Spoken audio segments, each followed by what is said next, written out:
Pergunta NQI Homem. O consulente não quer se identificar, mas tem aqui uma pergunta para o pastor. Por que o Senhor Jesus omitiu a parte final do verso 2 de Isaías capítulo 61, quando leu na sinagoga em Lucas capítulo 4, do verso 16 ao verso 19. Bom, eu vou ler aqui para o pastor e também para os nossos ouvintes, para que melhor fique compreendida a pergunta do consulente. Então ele diz aqui, de Isaías 61, diz assim no verso 1, o Espírito do Senhor Jeová está sobre mim, porque o Senhor me ungiu para pregar boas novas aos mansos, enviou-me a restaurar os contritos de coração, a proclamar liberdade aos cativos e a abertura de prisão aos presos. Verso 2, a apregoar o ano aceitável do Senhor e o dia da vingança do nosso Deus, a consolar todos os tristes. Aí nós vamos lá para Lucas, capítulo 4. Aqui nessa passagem é quando o Senhor Jesus está em Nazaré, a cidade onde ele cresceu. E diz aqui no verso 17, verso 16, que ele foi no sábado à sinagoga, e no verso 17 diz, e foi-lhe dado o livro do profeta Isaías. E quando abriu o livro, achou o lugar em que estava escrito, o Espírito do Senhor é sobre mim, pois que me ungiu para evangelizar os pobres, enviou-me a curar os quebrantados do coração, a apregoar liberdade aos cativos, a dar vista aos cegos, a pôr em liberdade os oprimidos, a anunciar o ano aceitável do Senhor. Aqui, pastor, comparando esse texto de Isaías 61 com Lucas capítulo 4, parece que o Senhor Jesus omitiu propositalmente o dia da vingança do nosso Deus. E aí o consulente então quer saber do Senhor por que o Senhor Jesus omitiu essa parte final do texto. O texto de Lucas 4,19 fala de fatos ocorridos. Quanto ao dia da vingança do nosso Deus, não tinha ocorrido ainda. Essa profecia se cumpriu nos vossos ouvidos, omitindo uma particularidade que não tinha se dado ainda. Logo, ele se referiu ou apenas citou aquela parte da profecia que estava já realmente realizada. Muito bem, a próxima pergunta também de uma consulente que não quer se identificar, mas ela pede para o pastor explicar o texto de Gênesis, capítulo 4, verso 17. Gênesis 4, 17. Eu vou estar lendo aqui para o pastor e também para os ouvintes. Diz assim, e conheceu Caim, a sua mulher, e ela concebeu e teve a Enoque, e ele edificou uma cidade, e chamou o nome da cidade pelo nome de seu filho Enoque. Pastor. Bom, eu entendo que a pergunta aqui da nossa ouvinte se refere a uma situação de dúvida, como poderia a mulher conceber se só havia uma pessoa desse sexo feminino. Então nós temos a dizer que havia mais mulheres, e quanto ao fato de Caim ir procurar uma pessoa da própria família, isso era normal naqueles dias. Gênesis 4,3 admite a ideia de um aumento populacional E em Gênesis 5:4 declara que Adão tem.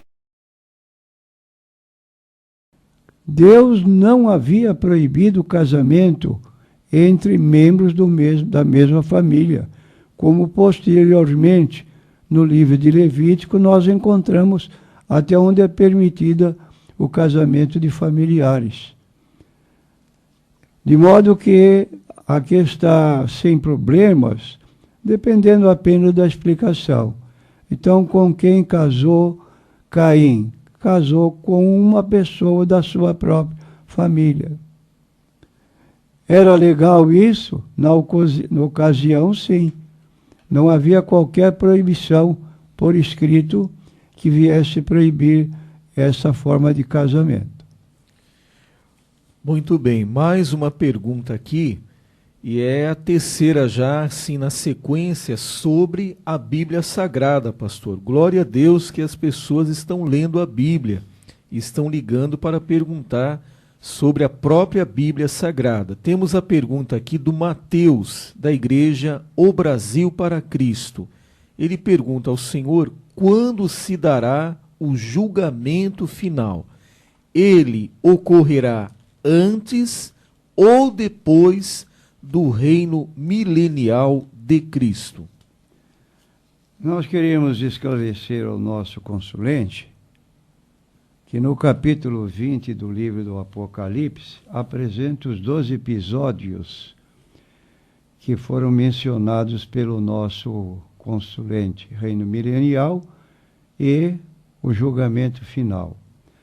O julgamento final no capítulo 20 do livro do Apocalipse, ele aparece a partir do versículo 11 em diante. E vi um grande trono branco, e o que estava sentado sobre ele, de cuja presença fugiu a terra e o céu, e não se achou lugar para eles.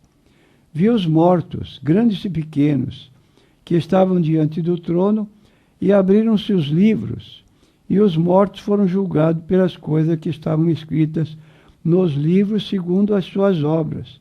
Deu o mar os mortos que neles havia, e a morte e o inferno deram os mortos que neles havia, foram julgados cada um segundo as suas obras, e a morte e o inferno foram lançados no lago de fogo. Esta é a segunda morte, e aquele que não foi achado escrito no livro da vida foi lançado no lago de fogo. Então aqui está o juízo final descrito. Antecedendo, nós temos então o chamado reino milenial, que começa no capítulo 20 do mesmo livro de Apocalipse, a partir do versículo 1. E vi descer do céu um anjo que tinha a chave do abismo e uma grande cadeia na sua mão. E ele prendeu o dragão, a antiga serpente, que é o diabo, e Satanás, e amarrou por 1000 anos, e lançou no abismo, e ali o encerrou, para que não engane mais as nações, até que os 1000 anos se acabem, e depois importa que seja solto por um pouco de tempo. E essa soltura de Satanás, nós lemos aqui no versículo 7 em diante, acabando-se os 1000 anos, Satanás será solto da sua prisão, sairá enganar as nações que estão sobre os 4 cantos da terra.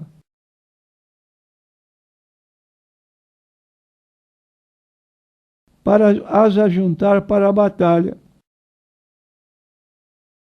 E depois, derrotado, diz o versículo 9, subiram sobre a largura da terra, cercaram o arraial dos santos e a cidade amada, mas desceu fogo do céu e os devorou, e o diabo que os enganava foi lançado no lago de fogo. Então, saindo desse período, ele entrou nesse outro lugar pior, lago de fogo. Então, o reino milenial ocorrerá antes. O julgamento final, depois, conforme diz o livro do Apocalipse 20. Agora chegou a vez do Eduardo, da cidade de Guarujá. Em uma determinada igreja, um pastor convidando as pessoas a participarem de uma corrente de 7 dias e deu um título, O Senhor dos 7. E aí o Eduardo do Guarujá pergunta ao Senhor, quem é esse Senhor dos 7? Há base bíblica para esse tipo de evento na igreja do Senhor Jesus Cristo? Não existe base para essa colocação. Às vezes são feitas certas novidades na igreja para talvez despertar os crentes para uma ocasião especial.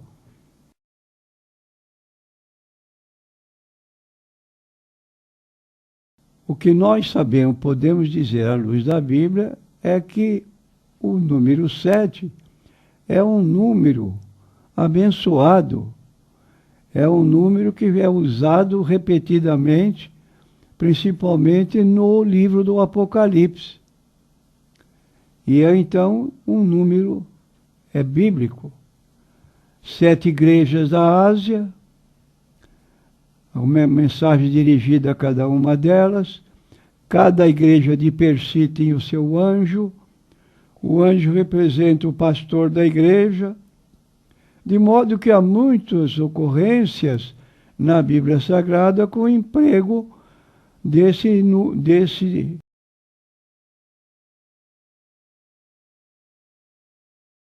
torno do número 7. Porque aí estamos agindo fora da Bíblia Sagrada, como no caso aqui presente. Por que fazer uma reunião de oração colocando o número 7? Está fora dos princípios bíblicos. Em todo caso, é orientação do pastor e acredito que deve ser obedecida, porque quanto a isso não há nenhum deslize que possa impedir a ação do pastor neste particular. A próxima pergunta é da consulente Laudiceia, aqui da cidade de Santos. Ela diz aqui que o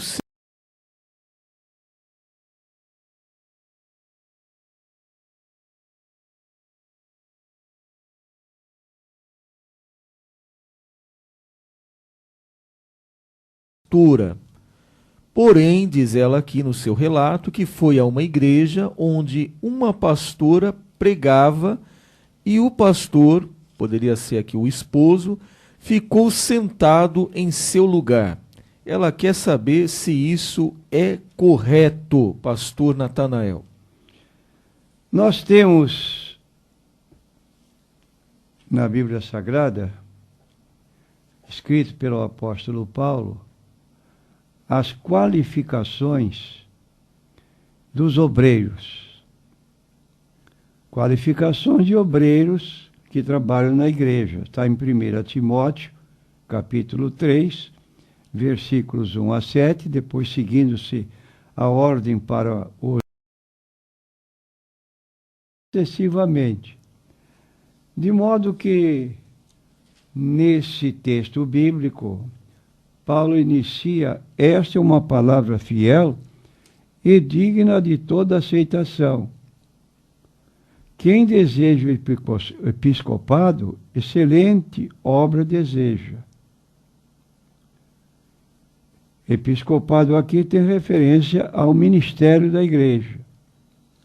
Convém, pois, que o bispo seja irrepreensível, marido de uma mulher, vigilante, sóbrio, honesto, hospitaleiro, apto para ensinar, não dado ao vinho, não espancador, não cobiçoso de torpe ganância, mas moderado, não contencioso, não avarento, que governe bem a sua própria casa, tendo seus filhos em sujeição, com toda a modéstia.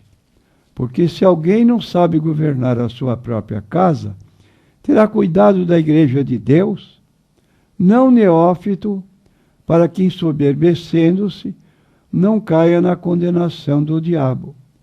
Convém também que tenha um bom testemunho dos que estão de fora, para que não caia em afronta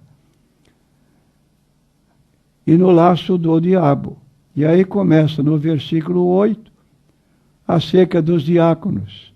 Da mesma sorte os diáconos sejam honestos, não de língua dobre, não dados a muito vinho, não cobiçosos de torpe ganância, e assim uma sucessão de recomendações para que possa operar no exercício do cargo de diácono.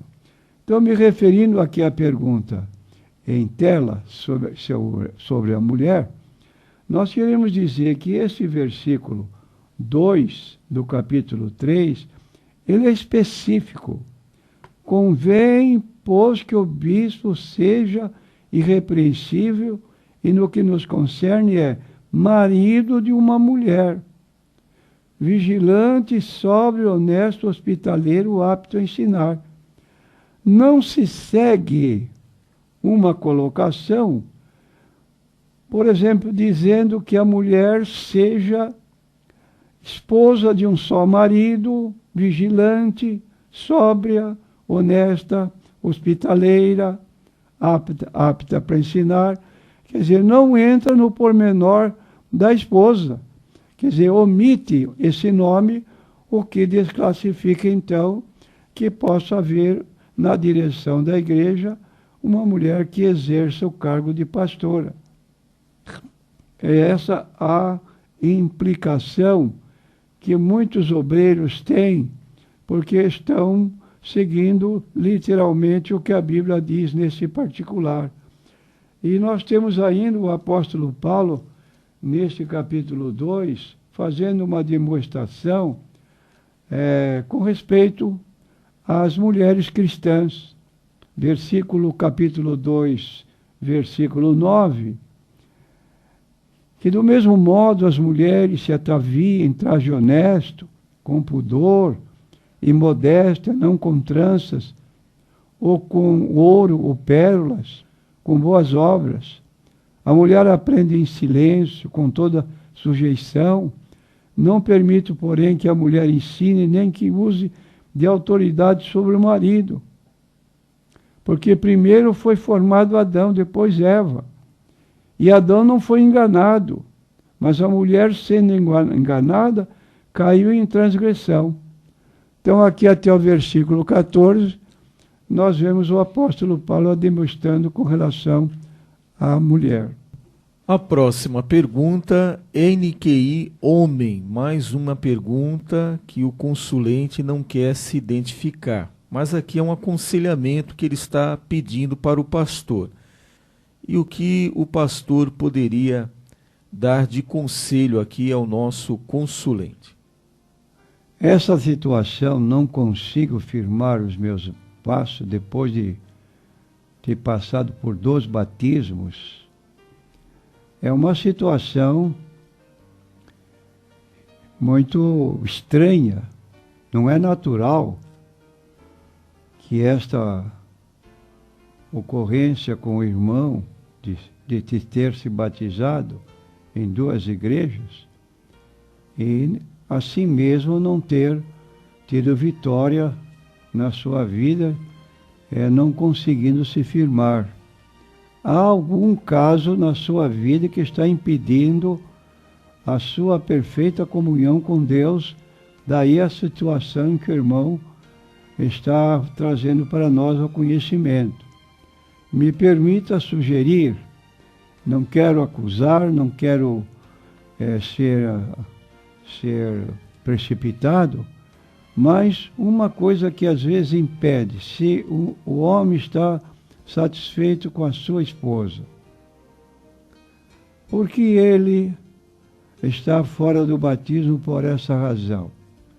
Então nós temos um texto na Bíblia, em 1 João, capítulo 2, versículo 15 a 17, não ameis o mundo, nem as coisas que no mundo há. Se alguém ama o mundo, o amor do Pai não está nele. E o mundo passa, e a sua concupiscência, mas aquele que faz a vontade de Deus permanece para sempre. Então eu digo ao irmão, não pode continuar dessa maneira, de estar com seus passos trepidantes, sem serem firmes. E eu quero, para deixar a nossa contribuição, não apenas para aconselhar a como estamos fazendo, dar oportunidade do irmão, numa conversa particular, expor pessoalmente a sua situação íntima, para que nós possamos julgar e aconselhar à luz da Bíblia Sagrada. Porque aqui nós ficamos assim na pergunta. Saiu de uma igreja, Assembleia de Deus, muito boa igreja, entrou na Congregação Cristã do Brasil. Aqui não digo isso porque qualquer pessoa que chegar lá, que disser que tenha saído de outra igreja, incontinente, é lançada nas águas para novo batismo. Quer dizer, não querem saber de quem se trata a pessoa, querem saber se estava batizado em outra igreja. Mesmo sabendo que estava batizado, exige novo batismo. Agora, então, é preciso dar uma solução, se assim o irmão desejar, e nosso interesse é cooperar com o irmão. Pastor, para encerrar o nosso programa de hoje, por que devemos estudar as seitas e as heresias, pastor? Essa pergunta nos tem sido feita por muitas pessoas, que o nosso programa se caracteriza por isso. Nós queremos dizer que nos baseamos em 1 Timóteo capítulo 4, versículos 1 e 2. Ora, o Espírito afirma expressamente que nos últimos tempos alguns apostatarão da fé por obedecerem a espíritos enganadores e ensinos de demônios pela hipocrisia dos que falam mentiras e que têm cauterizada a sua própria consciência. Ora, um aviso solene dado pelo apóstolo Paulo sobre o problema que nós estamos vivendo presentemente.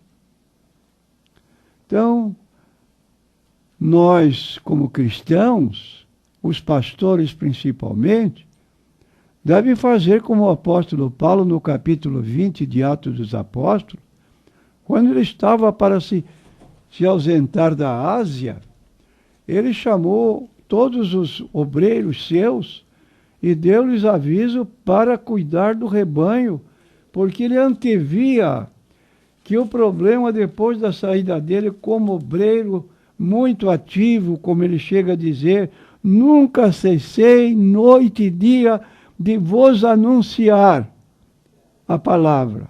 Noite e dia. Quer dizer, advertindo os crentes daquela região da Ásia para não se envolverem em situações impróprias. Escute só, rapidamente. Atos 20, 28 em diante.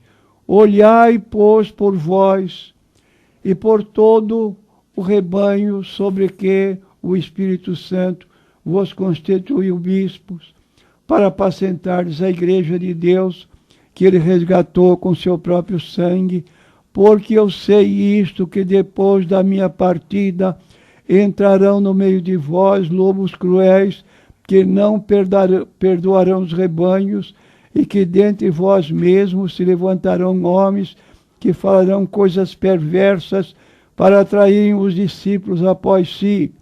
Portanto, vigiai, lembrando-vos de que durante 3 anos não cessei, noite e dia, de admoestar com lágrimas a cada um de vós.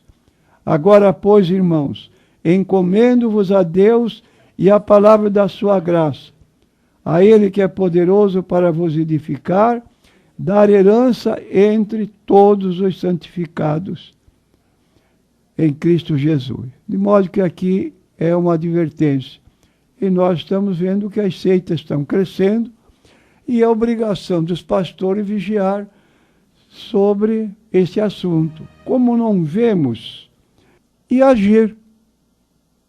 Ora, precisa estudar a Bíblia nesse particular, como fez o escritor de Judas, na sua epístola, versículo 3.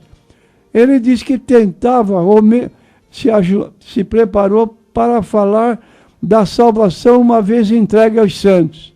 Mas ele viu na sua igreja, ou a ocorrência do seu conhecimento de tanta forma de conduta estranha, que ele diz, achou por bem falar, avisar a igreja sobre o problema que ele estava observando. Então ele usa esse versículo, vou ler, versículo 3 de Judas, não tem capítulo, só tem versículo. E ele então declara o seguinte: Amados, procurando eu escrever-vos com toda a diligência acerca da salvação comum, tive por necessidade escrever-vos e exortar-vos a batalhar pela fé que uma vez foi dada aos santos, porque se introduziram alguns que já antes estavam escritos para este mesmo juízo, homens ímpios que convertem em dissolução a graça de Deus e negam a Deus, único dominador e o Senhor nosso Jesus Cristo. E ele se refere até aos anjos que pecaram, deixaram o seu principado e estão agora reservados no inferno, conforme diz o texto bíblico. Então, é nosso dever, estamos aqui periodicamente fazendo isso e dando conselho aos nossos ouvintes, e parece que estamos sendo bem aceitos, porque onde nos encontram, logo se referem à nossa rádio, por onde pregamos as nossas demonstrações à luz da Bíblia Sagrada.